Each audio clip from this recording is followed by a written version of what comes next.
আজকে আমরা বানাবো স্টাফ পাপার কারি। তো তার জন্য আমাদের মটর ডাল বাটা, তার মধ্যে হলুদ নুন দিয়ে ভালো করে মিক্সড করে নিয়ে একটা পাঁপড়কে এরকমভাবে ডিভাইড করে নিয়ে ব্যাটারটা ভালো করে পাঁপড়টার ওপর স্প্রেড করে নিতে হবে। তারপর এরকম একটা ট্রায়াঙ্গল শেপ দিতে হবে এবং ভালো করে এদিক ওদিক করে ফ্রাই করে নিতে হবে।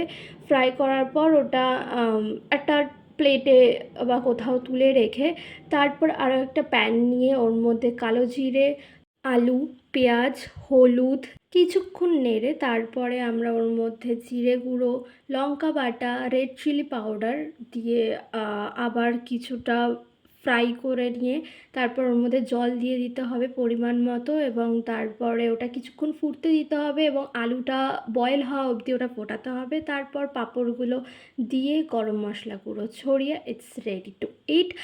Please try it at home and subscribe to my channel.